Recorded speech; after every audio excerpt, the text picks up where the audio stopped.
everyone. This is the update for my PvE Templar healer build for the Dragonhold DLC. With this setup you're able to heal every content, but it's optimized for trials. You will find advanced and some beginner information here. The biggest change for us is the fix for Infallible Aether. You only proc it with heavy attacks now. So let's start with the race. I'm still a Breton. The passives increase the max magicka, the spell resistance and magicka regen, and also reduces the cost of the magicka abilities.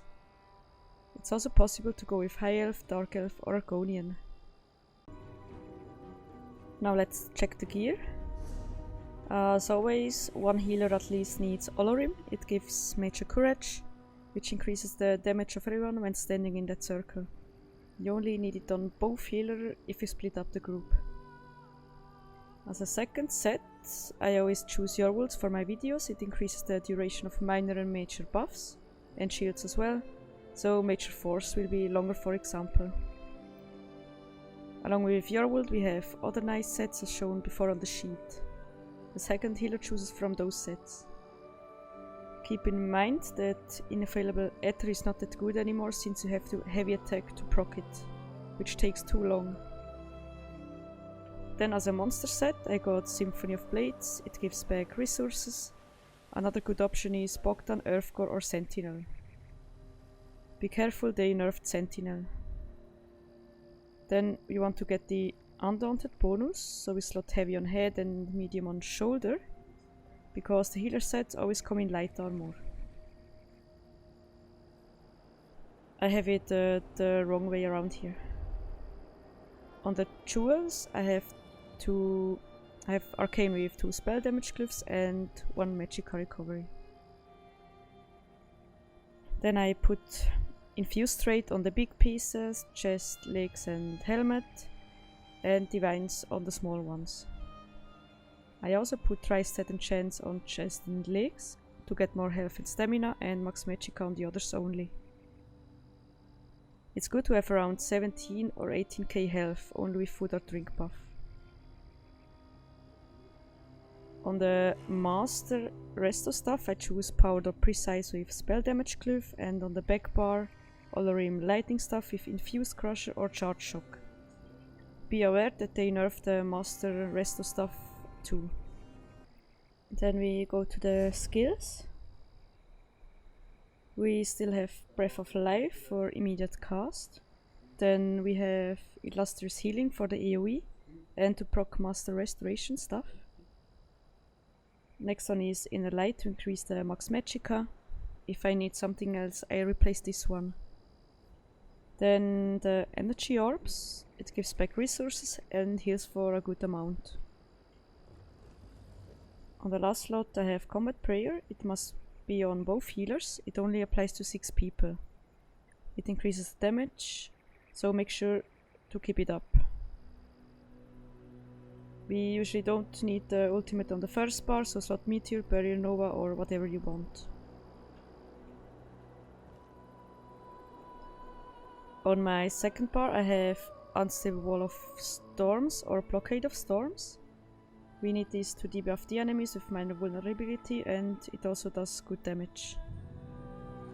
With Luminous Shards we support our group members with resources. It restores magicka and stamina. It also does damage. They share the same cooldown as orbs.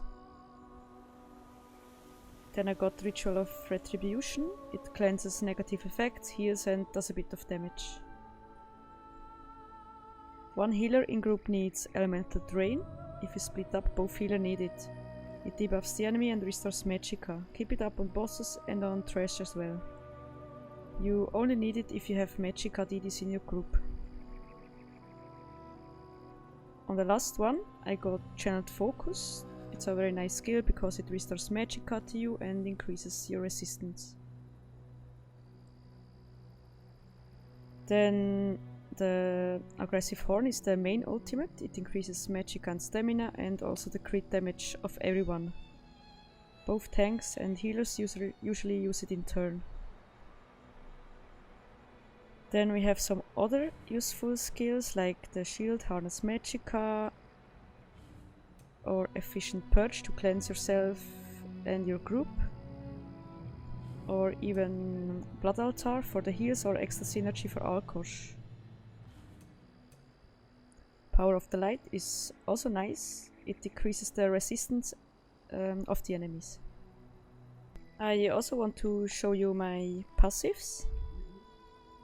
So on the class trees we obviously need all. For the weapons we need the destruction and restoration stuff. Then we need everything on the light armor tree. Medium we need the 2nd, 3rd and the 5th only. Heavy armor we need the first 3.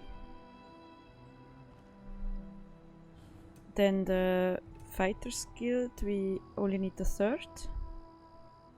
Mage's Guild only the 4th.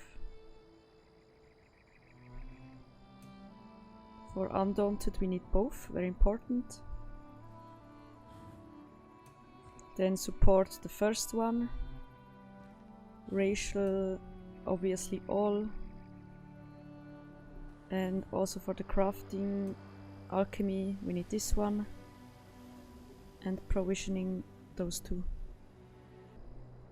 For the attributes and mundus, I put all attributes into Magicka, and as always I use the Atronach mundus to increase the Magicka recovery. I show you my champion points now. In the blue one I have 75 Blessed and 72 Elfborn, 49 Elemental Expert and Spell Erosion 27. 16 Master at Arms and 31 Thaumaturge. In the green one I have 75 Arcanist and Tenacity. Then to decrease the cost of break free, roll dodge and blocking, I put 48 into Warlord, Tumbling 20 and Shadow Ward 48, and only 4 into Sprinter.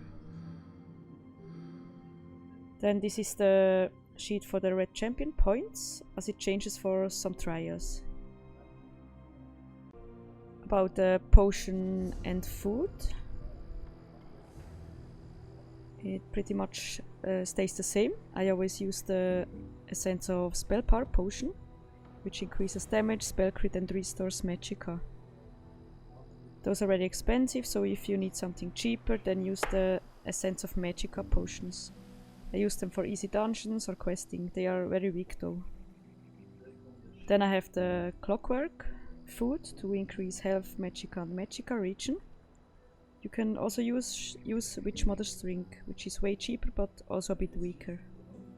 So remember the change of Infallible Aether. You can only proc it with heavy attacks on restoration and destruction stuff. I knew they would fix this sooner or later, but we still have other sets to choose from, so that's no problem. And also remember that they nerfed Master Restoration stuff and Sentinel Monster set as well. They don't restore as much stamina as before. So if you have any questions, feel free to ask below. Thanks for watching and don't forget to subscribe. Bye bye.